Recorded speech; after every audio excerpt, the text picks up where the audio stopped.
Dear student, rotational dynamics का ये lecture number 2 है और लेक्चर नंबर 1 में हमने इसके पहले सर्कुलर मोशन की डेफिनेशन, सर्कुलर मोशन के पैरामीटर्स, एंगुलर पैरामीटर्स जैसे कि जावियाई रफ्तार, जावियाई हटाव, जावियाई इसरा, उनकी डायरेक्शन, उनकी यूनिट्स वगैरह के ताल्लुक से हमने डिस्कस किया। इसी तरह से सर्कुलर मोशन की क्या क्या कैरेक्टरिस्टिक है, क्या क्या उसकी प्रॉपर्टीज है, वो भी हमने डिस्कस की। उसमें पैदा होने वाले दो किस्म के इसरा, दैट इज टेंजेंशियल एक्सेलरेशन और सेंट्रीपिटल एक्सेलरेशन के ताल्लुक से भी हमने मालूमात हासिल की है और उसी पर बेस एक न्यूमेरिकल भी हमने सॉल्व किया था। आइए इस लेक्चर नंबर 2 की शुरुआत उसके आगे के पोर्शन से हम करते हैं, जिसका पहला पॉइंट है सेंट्रीपिटल फोर्स, जिसे हम कहते हैं मरकज जू कुव्वत। It is a very important point, मरकज जू कुव्वत। अब इसके पहले लेक्चर में हम डिस्कस कर चुके हैं कि अगर कोई पार्टिकल दायरे की मुहित पर हरकत अंजाम दे रहा है, सपोज ये दायरा है और इसकी मुहित पर एक पार्टिकल अगर दायरवी हरकत अंजाम दे रहा है, तो एक इसरा उसके ऊपर अमल करता है जिसकी डायरेक्शन मरकज की जानिब होती है और उस इसरा को हमने सेंट्रीपिटल एक्सेलरेशन या फिर मरकज जो इसरा भी कहा है, जिसे हमने AR से जाहिर किया था और उसके तीन एक्सप्रेशंस भी हमारे पास में थे, that is v square upon r भी हम ले सकते, या फिर इसकी value omega square into r, या फिर इसकी वैल्यू v इनटू ओमेगा हुआ करती। तो ये तीन वैल्यूज हम 11th क्लास में भी इसके ताल्लुक से पढ़ चुके। तो सेंट्रीपिटल एक्सेलरेशन या मरकज जो इसरा दायरवी हरकत के दौरान जो है तो जर्रे पर अमल करता है। अब अगर हम न्यूटन का सेकंड लॉ देखें, that is Newton second law of motion हमें कहता है कि F is equals to m into a, जहां पे m मास कमियत को जाहिर करता है और a इसरा को जाहिर करता है। इस एक्सप्रेशन पर अगर हम गौर करें तो हमें पता चलेगा कि कोई भी एक्सेलरेशन विदाउट फोर्स के प्रोड्यूस नहीं हो सकता है। और दूसरी ये बात ये एक्सप्रेशन से जाहिर होती है कि जिस सिमत में फोर्स पार्टिकल पर अमल करती है उसी सिमत में जो है तो इसरा पैदा होता है। मतलब अगर इसरा पार्टिकल के अंदर इसरा पैदा हो रहा है तो उस पर जरूर बिल जरूर कोई ना कोई फोर्स एक्ट कर रही होगी। अगर यही फिनोमिनन हम यहाँ पर इस्तेमाल करें दायरवी हरकत में, तो पता चलता है कि ये जो सेंट्रीपिटल एक्सेलरेशन या जिसे हमने मरकज जो इसरा कहा है, इस इसरा पर ये इसरा प्रोड्यूस करने के लिए भी कोई ना कोई फोर्स यहाँ पर अमल करती होगी और उसी फोर्स को हम कहते हैं सेंट्रीपिटल फोर्स या फिर मरकज जू कुव्वत। इसे सेंट्रीपिटल फोर्स भी हम कहते हैं, सेंट्रीपिटल फोर्स।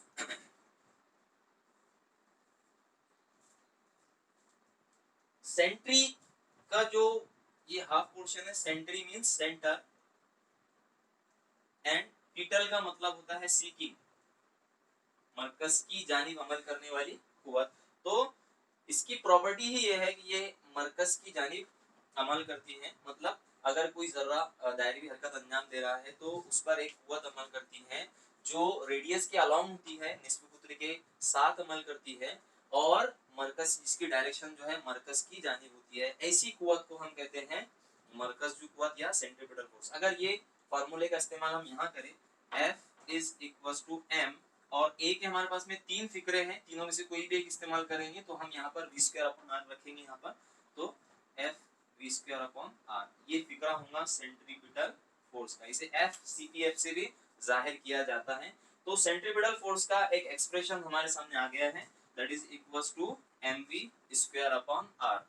चूंकि फोर्स एक वेक्टर क्वांटिटी है, अगर सिमतीये की सूरत में इसे हमें जाहिर करना रहा तो F को हम इस तरह से जाहिर कर सकते हैं, F bar centripetal is equals to minus m v bar square upon r, जहां पर माइनस साइन ये इंडिकेट करती है कि सेंट्रीपिटल फोर्स की या मरकज जो कुव्वत की सिमत जो है वो मरकज की जानिब होती है। It is a very important force, वो इसलिए कि बगैर मरकज जो कुव्वत के सर्कुलर मोशन पॉसिबल ही नहीं है।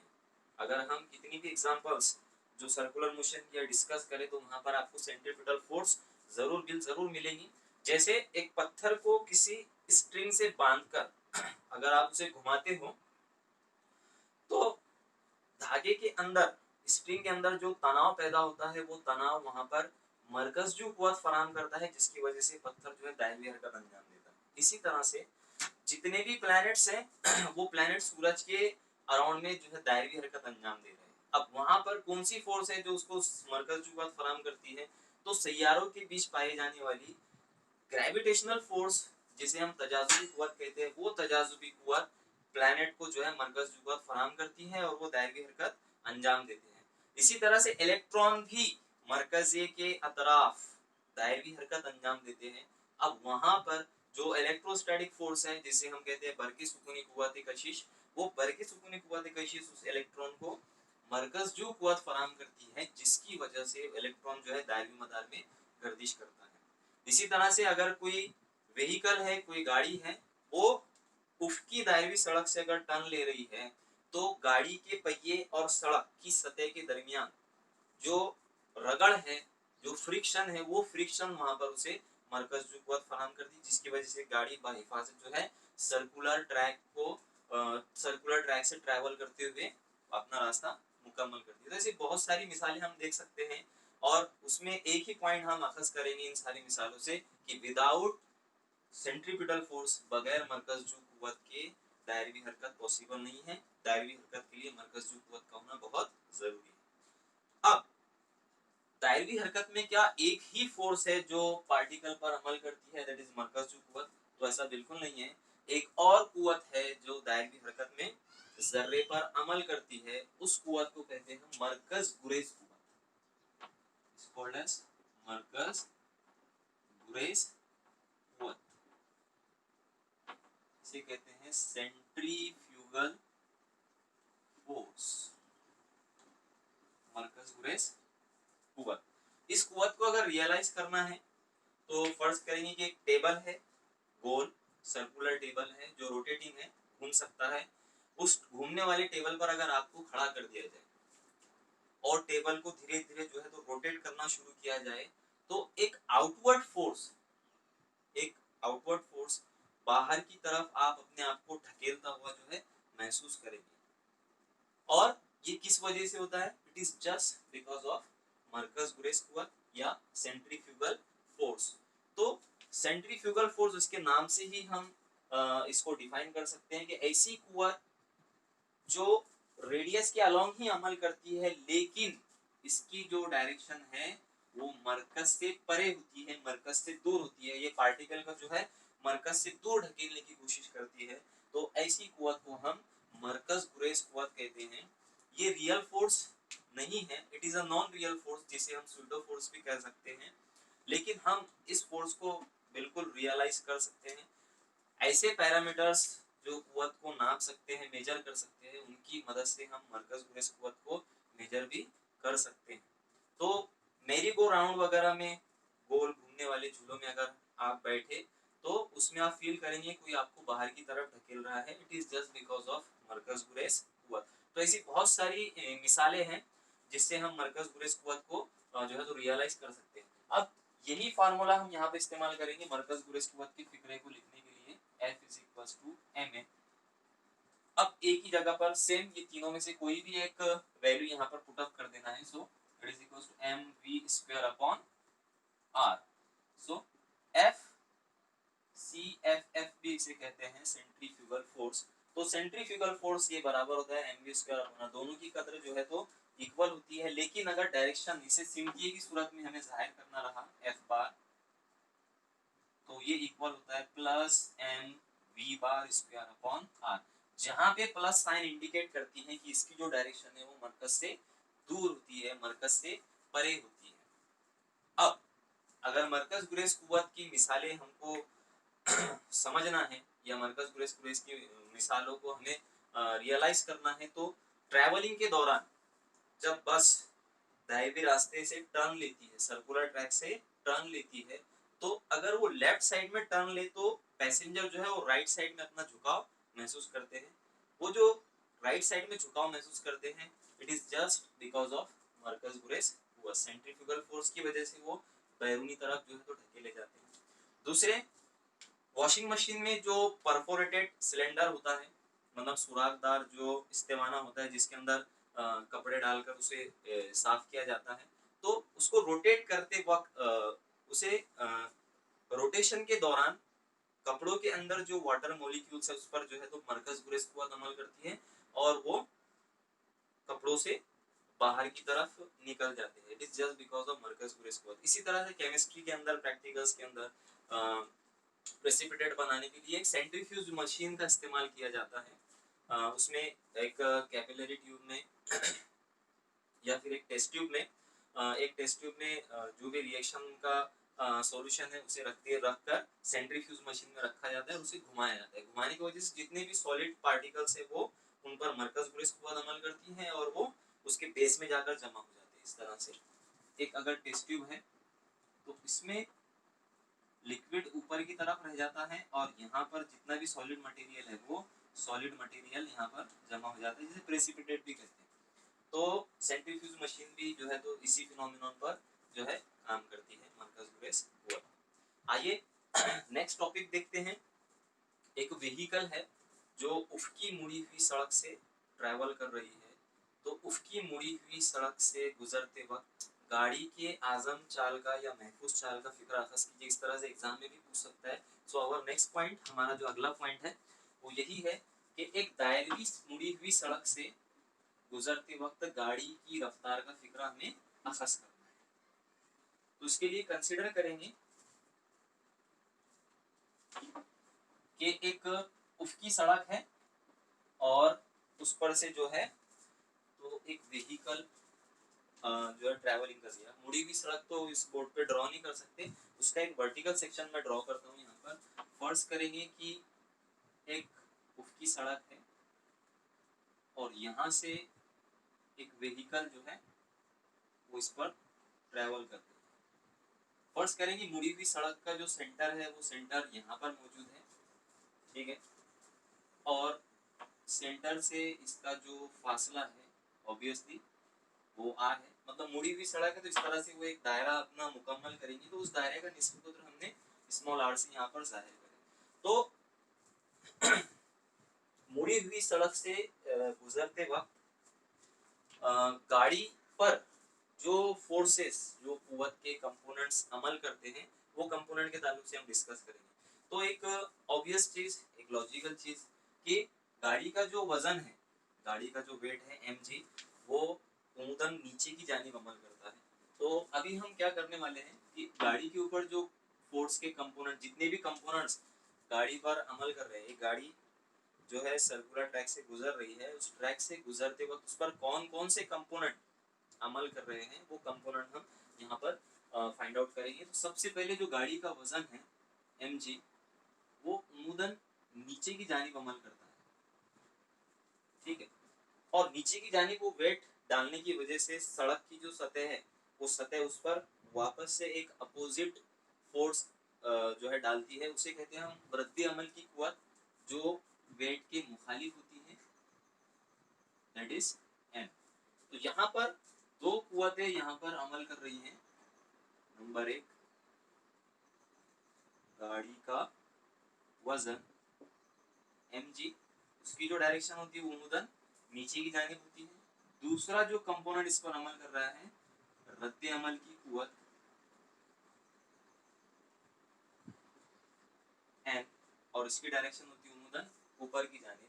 अभी थोड़ी देर पहले ही मैंने आपको बताया कि गाड़ी के पहिए और सड़क की सतह के दरमियान जो कुव्वत रगड़ होती है वो गाड़ी को मरकज जो कुव्वत यहाँ पर फराहम करती है।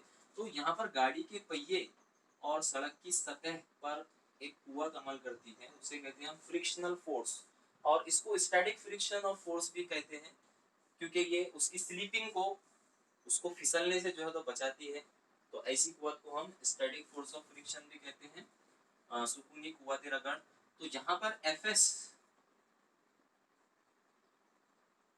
सुकूनी कुव्वत रगड़, एफएस भी एक्ट करती है, वो सड़क की सतह की सिमत में ही अमल करती है, उसके अलावा अमल करती है एफएस। अब ये सुकूनी कुव्वत रगड़, मैंने थोड़ी देर पहले बताया कि कुव्वत रगड़ जो है गाड़ी को मरकज जो कुव्वत फराहम करती है। तो यहाँ पर ये जो दो कंपोनेंट है mg और रद्द अमल की कुव्वत, ये एक दूसरे के इक्वल होते हैं। तो पहले जो कंपोनेंट है उनको हम इक्वेट करेंगे यहाँ पर n इक्वल्स टू mg, इसको नाम देंगे मसावात नंबर ए। और दूसरा जो कंपोनेंट है यहाँ पर fs, कुव्वते रगड़, ये कुव्वते रगड़ गाड़ी को मरकज जो कुव्वत फराहम करता है मतलब उसके इक्वल होता है, तो fs is equals to mv square upon r, called equation 2। अब मसावात दो को हम क्या करेंगे, मसावात नंबर 1 से तकसीम कर देंगे। यहाँ पर दो को 1 से तकसीम करने पर, डिवाइड करने पर, तो हमको क्या मिलेगा कि fs, लेफ्ट हैंड साइड को हम लेफ्ट हैंड साइड से डिवाइड करेंगे, fs upon n equal to, इसकी जो राइट हैंड साइड है mv स्क्वायर अपॉन r, उसको डिवाइड करेंगे इसके राइट हैंड साइड से, इट इज mg। तो यहाँ पर m से m कैंसल होता है और हमारे पास बचेगा fs upon n is equal to v square upon ये r और g एक दूसरे की मल्टीप्लिकेशन में आ जाएगी, v square upon rg। So fs upon n is equal to v square upon rg। अब 11th क्लास में हम स्टडी कर चुके हैं फ्रिक्शन इन सॉलिड में कि fs जो होता है, fs मैक्सिमम, कुव्वत रगड़ मैक्सिमम किसके बराबर होती है, ms इंटू n। ये वैल्यू अगर हम इस मसावात में सब्स्टिट्यूट करते तो हमें क्या मिलेगा, that is μs into n upon n is equal to, ये fs की जगह पर हमने μs इंटू n सब्स्टिट्यूट कर दिया है और ये n as it is, v अब यहाँ पर मैक्सिमम हो जाएगा v max square upon rg, v maximum square upon rg। तो यहाँ पर शुमार कुनिंदा और नसबनुमा दोनों जगह n है, तो n से n को हम कैंसिल कर देंगे, हमारे पास में क्या बचेगा। सो लास्ट में इसको मैं रिवर्स करके लिखता हूँ, v maximum square divided by rg is equal to μs। इस पर से अगर v मैक्सिमम स्क्वायर की वैल्यू हम निकालें तो that is equal to μs, ये rg यहाँ पर तकसीम में इधर जाकर ये ज़रब में चले जाएगा, μs इंटू rg। तो जज़रुल मुरब्बा अगर हम इसका लेंगे तो हमको फाइनली क्या मिलेगा, जज़रुल मुरब्बा लेने पर, so v maximum is equal to, इसका अंडर रूट आ जाएगा, under root μs into rg। यही वो फिक्रा है जो उफ़की मुड़ी हुई सड़क से, उफ़की मुड़ी हुई दायरवी सड़क से जो है, तो गाड़ी के आज़म चाल को, आज़म चाल के फिक्रे को जो है जाहिर करता है। अब इस एक्सप्रेशन पर अगर हम गौर करें तो हमें पता चलेगा कि गाड़ी की जो आज़म रफ्तार है, मैक्सिमम स्पीड जो आप अप्लाई कर सकते हो व्हीकल पर, वो तीन चीज़ों पर मुनसिर करती है, μs रगड़ का जरी, r इस दायरे का निस्बत, और g जिसे कहते हैं एक्सेलरेशन ड्यू टू ग्रेविटी। अब यहाँ पर r भी चेंज होने वाला नहीं है, मुस्तकिल है, और g की वैल्यू भी 9.8 मीटर पर सेकंड स्क्वायर मुस्तकिल होती है। तो पता चला कि मैक्सिमम स्पीड जो डिपेंड करती है, मुनसिर होती है, वो सिर्फ और सिर्फ कुव्वते रगड़ के रगड़ के जरी पर ही मुनसिर होती है। और ये रगड़ के जरी जो है रिलायबल नहीं है, अगर बारिश का मौसम हो या सड़कों पर ऑयल गिर जाए तो ऐसे वक्त में μs की वैल्यू ये कम हो जाती है, डिक्रीज हो जाती है, तो it is not a reliable quantity. तो उफ़की मुड़ी हुई सड़क से गुजरते वक्त गाड़ी को जो आज़म रफ्तार है वो डिपेंड करती है रगड़ के जरी पर, जो जिसकी कीमत हमेशा मुस्तकिल नहीं रहती, जो रिलायबल नहीं है। अगर ये कीमत कम हो जाए तो गाड़ी के जो है सड़क से बाहर गिरने के चांसेस भी बढ़ जाते हैं, उसकी स्लिप होने के चांसेस बढ़ जाते हैं, उसकी स्किडिंग होने के चांसेस बढ़ जाते हैं। तो खतरात को दूर करने के लिए, कम करने के लिए सड़कों की जो है तो पुश्तबंदी करते हैं। वो नेक्स्ट लेक्चर में इंशाल्लाह हम देखेंगे कि सड़कों की पुश्तबंदी करना क्यों ज़रूरी है और सड़कों की पुश्तबंदी से गाड़ी की रफ्तार पर क्या क्या असरात रूनुमा होते हैं, वो हम नेक्स्ट लेक्चर में देखेंगे इंशाल्लाह। तो ये है वो फिक्रा जो उफ़की मुड़ी हुई सड़क से गुजरते वक्त गाड़ी की रफ्तार को ज़ाहिर करता है। नाउ एक नया कंसेप्ट जो है तो इंक्लूड किया गया है सिलेबस में, हम बार बार उसको मेले वगैरह में अक्सर हमने देखा भी है, जिसे मौत का कुआं कहते हैं, it's a well of death या फिर इसे वॉल ऑफ डेथ भी कहते हैं। तो वही कंसेप्ट को हम स्टडी करने जा रहे हैं अभी, it is a well of death या फिर वॉल ऑफ डेथ भी हम जिसे कहते हैं, मौत का कुआं। मौत का कुआं अक्सर हमने मेले के अंदर देखा है कि एक वर्टिकल सिलेंडर होता है, वर्टिकल सिलेंडर, नाजरीन को एक स्टेज बनाया जाता है ऊपर देखने के लिए, हम खड़े रहकर उसको देखते हैं तो एक ऐसा कुएं जैसा हमें नजर आता है, वर्टिकल सिलेंडर नुमा, एक उम्मीद इस्तेवाना नुमा। और उस उम्मीद इस्तेवाने पर जो बाइक बाइक चलाने वाले हैं या फोर व्हीलर्स है, वो फोर व्हीलर उसके अंदर स्टंट करते हैं, ठीक है। तो स्टंट जब करते हैं तो वो दायरवी हरकत गाड़ियां जो है अंजाम देती है उसके अंदर हॉरिजॉन्टली, उसकी मुस्तवी में जो है, तो वो दायरवी हरकत इस तरह से अंजाम देती है। तो वहाँ पर भी दायरवी हरकत का कंसेप्ट है, तो इसीलिए ये पॉइंट आपके जो है सिलेबस में इंक्लूड किया गया है, जिसे कहते हैं मौत का कुआं।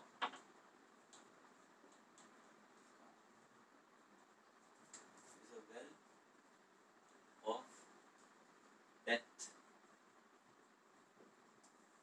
वेल ऑफ डेथ में एक नुक्ते की बात ये होती है कि जो स्टंट मैन है उसके अंदर जो करतब दिखा रहा है, बाइक वाला हो या फिर फोर व्हीलर चलाने वाला हो, तो उसको एक स्पीड मेंटेन करना होती है। अगर स्पीड उससे कम हो जाए तो वहां पर भी हादसा होने के जो है चांसेस बढ़ जाते हैं।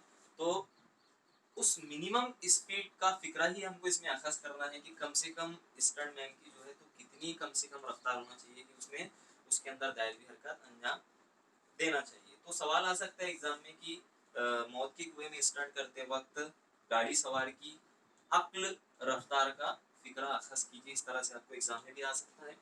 तो हम क्या करेंगे, सबसे पहले एक स्केच उसका बना लेंगे। फर्ज करेंगे कि ये मौत का कुआं है जो एक वर्टिकल सिलेंडर से हमने यहाँ पर उसको जाहिर किया है। इस वर्टिकल सिलेंडर का ये यहाँ पर हम सेंटर फर्ज करेंगे और इसके मरकज के अतराफ जो है तो स्टंट मैन जो है वो दायरवी हरकत अंजाम दे रहा है इस तरह से। अब फर्ज करेंगे उस पर कौन कौन सी कुव्वत यहाँ पर अमल करती है। तो एक पहली कुव्वत जो है, ये जो बाइक वाला है इसको हम एक पॉइंट मास समझेंगे, एक पॉइंट मास समझेंगे। तो इस पर जो कुव्वत यहाँ पर अमल कर रही है उसका जो वजन है mg, वो मुदन नीचे की जानिब होगा। इसी तरह से आप सरफेस हॉरिजॉन्टल थी तो रद्द अमल की कुव्वत ऊपर की तरफ अमल करती थी। अब सरफेस हमारे पास में वर्टिकल, तो रद्द अमल की कुव्वत जो है वो उसकी सिमत में अमल करेगी, तो रद्द अमल की कुव्वत यहाँ पर है इस तरह से अमल करती है। और इस सरफेस, ये जो पूरा सरफेस है दायरवी सरफेस की कुव्वत रगड़ भी बाइक के ऊपर, बाइक के पहिए के ऊपर जो है तो अमल करेगी और वो उसकी सिमत जो होती है वो मुदन ऊपर की जानिब होती है। तो यहाँ पर तीन तरह के कंपोनेंट्स जो है मौत के कुएं के अंदर, तीन तरह के कंपोनेंट्स उस स्टंट मैन के ऊपर जो है अमल कर रहे हैं। उसका जो वजन है मुदन नीचे की जानिब, रगड़ की कुव्वत ऊपर की जानिब और रद्द अमल की कुव्वत, क्योंकि सरफेस वर्टिकल है तो रद्द अमल की कुव्वत इस तरफ अमल करेगी, उसकी सिमत में अमल करेगी।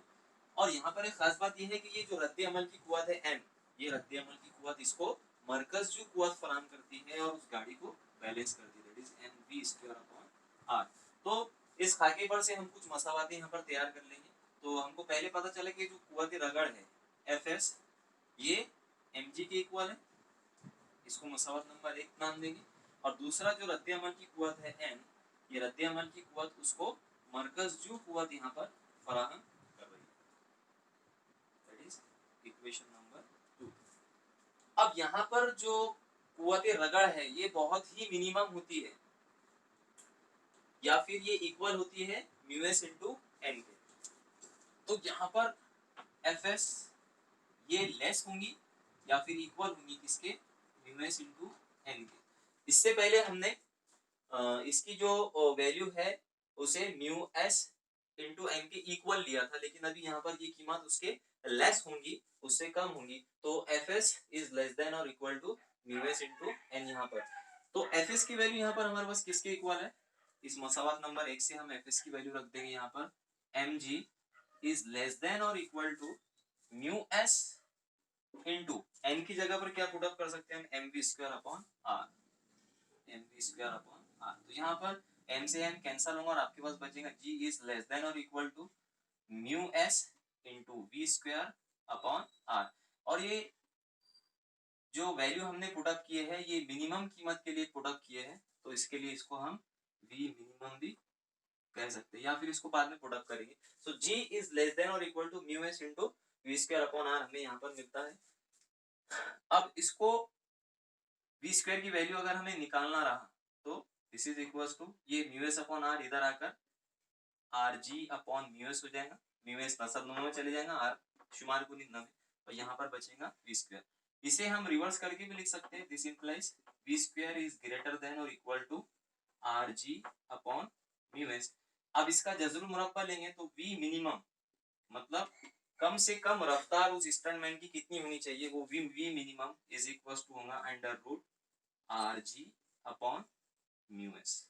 यही वो फिक्रा है जो मौत की कुएं में गाड़ी सवार की कम से कम या अक्ल रफ्तार को जाहिर करता है, और इसकी कीमत, इसकी भी कीमत जो है वो रगड़ के जरीब पर ही मुश्तमिल होती है, दैट इज म्यू एस पर। यहाँ पे आर जो उसका रेडियस है वो भी कांस्टेंट है, और स्मॉल जी की वैल्यू जो है वो भी कांस्टेंट है। तो यहाँ पर ये कंसेप्ट भी हमारा खत्म होता है। अगर ये वीडियो आपको अच्छी लगी हो या इससे आपकी थोड़ी बहुत नॉलेज में इजाफा हुआ हो तो ज़रूर इसको लाइक कीजिए और हमारे चैनल एमएस फिजिक्स ट्यूटोरियल को सब्सक्राइब कीजिए। Thank you very much.